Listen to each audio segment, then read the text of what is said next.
Olá e bem-vindos. Hoje a gente vai mergulhar num universo que, olha, transforma completamente a maneira como se lê um dos textos mais importantes da história. Com certeza. Estamos falando dos comentários de Rashi sobre o livro de Gênesis, ou Bereshit. E o material que a gente tem aqui não foca só no que o Rashi disse, mas, e isso é o mais legal, em como o método dele basicamente te treina a enxergar a arquitetura por trás das palavras. Exato. A nossa missão aqui é entender essa pedagogia. É quase como aprender uma língua nova para ler um texto que a gente achava que já conhecia. A ideia central que fica é que ler com Rashi te tira daquele lugar do eu acho que significa isso e te coloca no campo do o texto exige essa leitura. Sim, é uma mudança de leitura para a disciplina. E é fundamental a gente entender a genialidade do Rashi. Ele não está só enfeitando a Bíblia, sabe? Não são só curiosidades, de jeito nenhum. Ele opera como um mestre de obras que aponta para uma viga de sustentação que estava ali o tempo todo, mas ninguém via. Ele pega detalhes que parecem pequenos, tipo uma palavra, a falta de uma letra, uma conjugação verbal, e usa isso para destravar um significado muito mais profundo. E o objetivo final é formar o leitor. É formar o leitor. É fazer a gente parar de tratar o texto como uma coleção de histórias e começar a ver como um mecanismo preciso, um mecanismo projetado para formar a mente e o coração. Certo, então vamos começar por um ponto que, segundo as fontes, já dá um nó na cabeça. A Torá é um livro de mandamentos, de leis. O lógico seria começar com a primeira lei, dada a Israel, lá em Êxodo, né? Exato. Então por que começar com a criação do mundo? Parece um prólogo gigante, quase desnecessário se o foco é a lei. E é exatamente essa pergunta que o Rashi faz. A resposta dele é descrita aqui como bombástica, e eu acho que o termo é justo, viu? E qual é?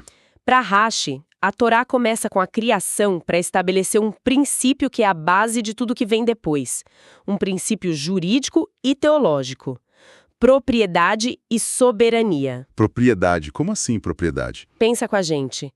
Se Deus criou o mundo pertence a Ele. Certo. Toda a terra é dele. E, portanto, ele tem a autoridade de dar a terra para quem ele quiser. Isso funciona como uma resposta antecipada, embutida já no primeiro versículo, à acusação futura de que o povo de Israel roubou a terra de Canaã. Peraí. Então você está me dizendo que o primeiríssimo versículo da Bíblia, no princípio Deus criou, já é uma declaração geopolítica. É totalmente geopolítica, é inesperado, mas é isso. A resposta de Rashi a essa acusação é direta. O mundo inteiro pertence ao santo bendito seja. Ele o criou e o deu a quem lhe pareceu justo. Por sua vontade, ele a deu a eles, e por sua vontade, ele a tirou deles e a deu a nós. Nossa. Para Rashi, não existe essa separação que a gente faz entre o espiritual e o geopolítico. A história humana é o palco onde a soberania do Criador se manifesta. Isso é uma mudança de paradigma total. Desafia completamente essa nossa tendência ocidental de botar a religião numa caixinha e a política em outra. Precisamente. O mecanismo pedagógico é este. Antes de Deus dizer, faça isso, ele estabelece de quem é isso aqui. Bereshit não é um prefácio, é o alicerce. Sem esse alicerce? Sem ele, os mandamentos poderiam ser vistos como, sugestões morais. Com ele, se tornam ordens do dono soberano do cosmos.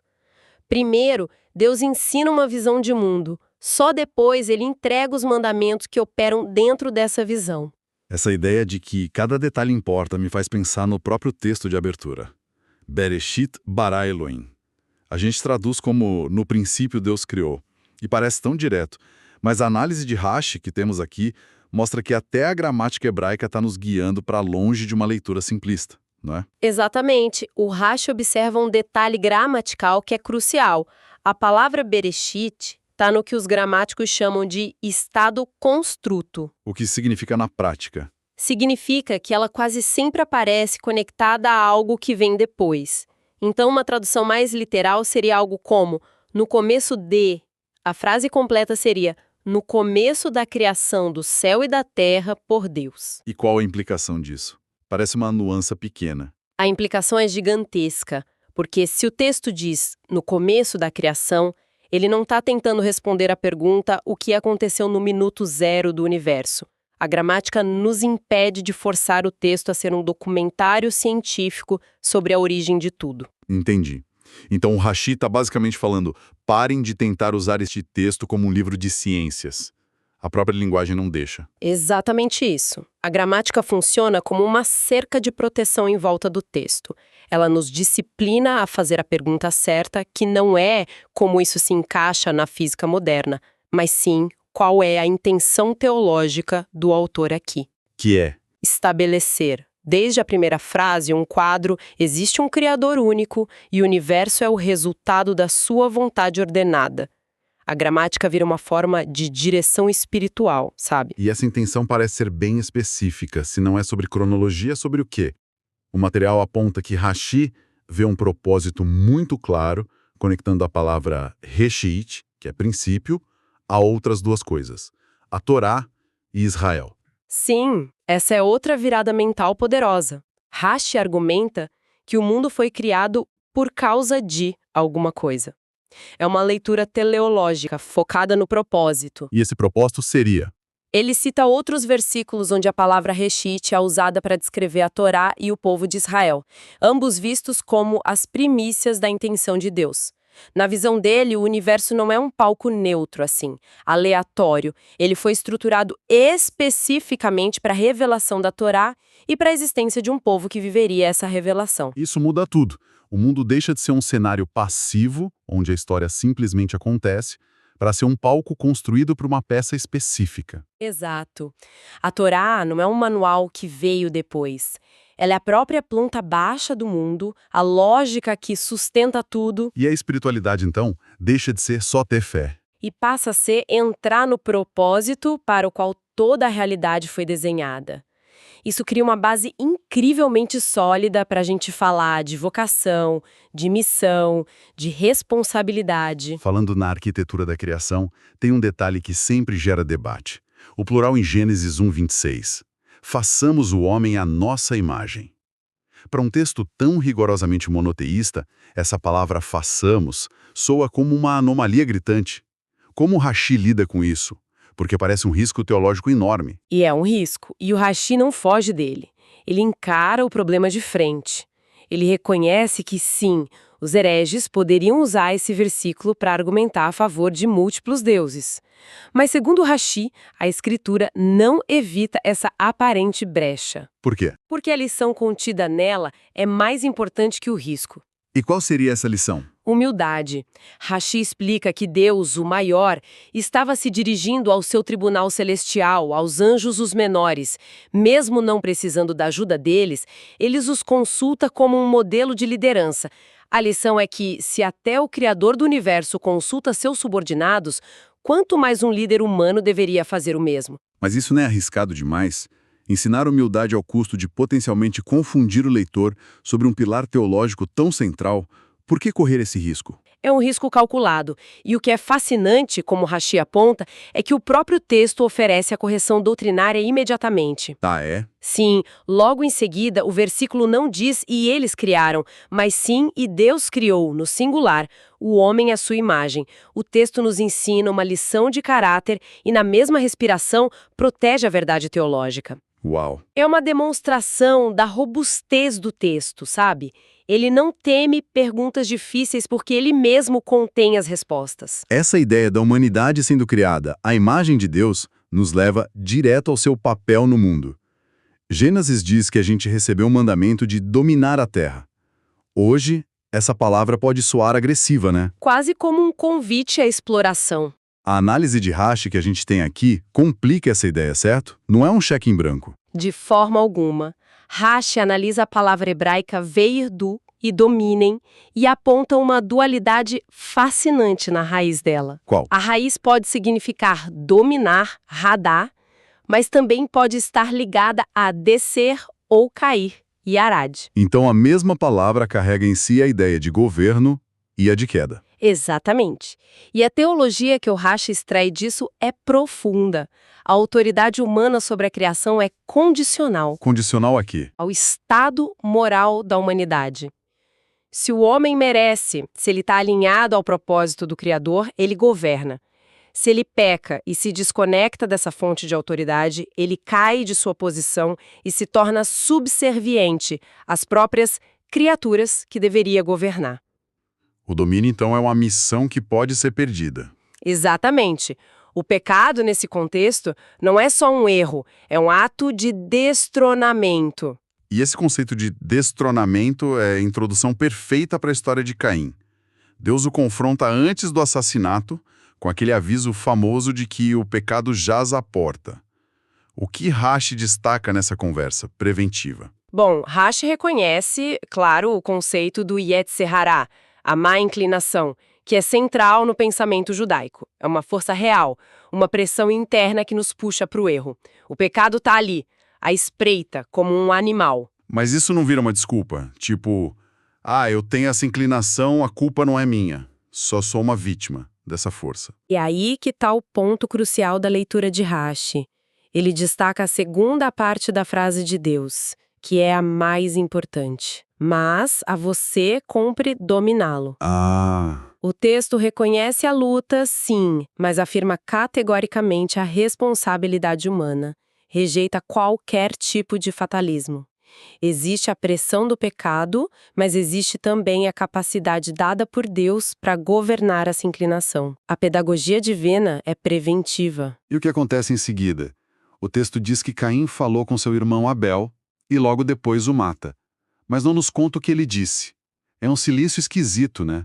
Rashi preenche essa lacuna. Não, e é aí que está a genialidade. Ele não inventa um diálogo. Em vez disso, ele sugere que Caim o arrastou para uma conversa litigiosa, que ele incitou uma briga para criar um pretexto. Um pretexto. Sim, é uma lição profunda sobre o mecanismo do auto-engano. O pecado raramente se apresenta como ele é. Ele precisa criar uma narrativa, uma justificativa, uma briga que o faça parecer razoável para quem o comete. Caim precisava de uma desculpa para si mesmo. E depois do ato vem a pergunta icônica de Deus. Onde está Abel, teu irmão? É óbvio que Deus sabe a resposta. Qual é a função dessa pergunta na leitura de Rashi? Rashi entende essa pergunta não como um pedido de informação, mas como o início de um processo judicial e, ao mesmo tempo, pastoral. Ele observa que Deus inicia a conversa com palavras gentis, para dar a Caim uma oportunidade. Uma oportunidade de confessar? Exato. A pergunta é uma porta aberta, é um convite para que Caim tome consciência, nomeie seu ato e, quem sabe, se arrependa. É uma abordagem quase terapêutica. Uma chance para que ele se confronte. Exatamente. É uma ferramenta para a alma. E é por isso que a resposta de Caim, não sei, acaso sou eu o guardador do meu irmão, é tão devastadora. Não é só uma mentira, é a recusa violenta dessa porta aberta. É a negação total da responsabilidade. E é isso que sela o destino dele. Isso nos leva à conclusão da história, que é bem misteriosa. O tal do sinal que Deus coloca em Caim e o adiamento da vingança. Muitas vezes, o sinal de Caim é visto como uma marca de vergonha. Mas a leitura de Rashi é bem diferente, né? Muito diferente. Primeiro, ele interpreta a vingança, após 7 gerações, como um sinal de que a justiça divina opera no seu próprio tempo, não na lógica impulsiva da vingança humana. Certo. Mas o ponto principal é o sinal. Rashi, seguindo a tradição, diz que o sinal era uma letra do nome sagrado de Deus colocada na testa dele. E a função não era envergonhá-lo, era protegê-lo. Protegê-lo? Proteger um assassino? Sim, Deus impede que Caim seja morto por vingança humana, por um justiceiro. Ao fazer isso, Deus mantém para si o monopólio do juízo. Ele está estabelecendo um princípio fundamental para a civilização. A vingança privada leva ciclos de violência sem fim. Entendi. Só uma autoridade soberana pode julgar. Exato. Então, em vez de ser aniquilado, Caim se torna uma espécie de memorial ambulante, uma sentença viva. Sua vida é preservada, mas ele se torna um testemunho público de que Deus julga com medida, com propósito, e que o objetivo final é estabelecer limites para a escalada da violência e não acelerá-la. Ao final dessa jornada toda, fica muito claro que a grande lição da leitura de Rashi não está só no conteúdo, mas no método. É um convite para a gente aprender a ler de novo, a enxergar o texto não como uma superfície plana, mas como uma estrutura tridimensional, cheia de intenção, de conexões, de mecanismos. Exatamente. A ideia central que permeia todos esses exemplos é que, para Rashi, o texto bíblico não é um simples ajuntamento de histórias inspiradoras. Cada detalhe, seja gramatical, narrativo, legal, tudo é desenhado para construir uma visão de mundo coerente, Onde a vida ganha sentido. onde a vida humana ganha sentido e propósito ao se alinhar com a vontade do Criador. Não se trata de acumular informações sobre Deus, mas de ter a mente e o caráter formados pelo texto de Deus. E isso nos deixa com uma reflexão final, inspirada diretamente por essa análise. Se a leitura de um texto sagrado visa formar o nosso caráter, e não apenas nos informar, que outras brechas ou detalhes incômodos nos textos que a gente lê todos os dias, sejam eles quais forem, nós estamos ignorando simplesmente por não ter as ferramentas certas para enxergar a lição que eles contêm.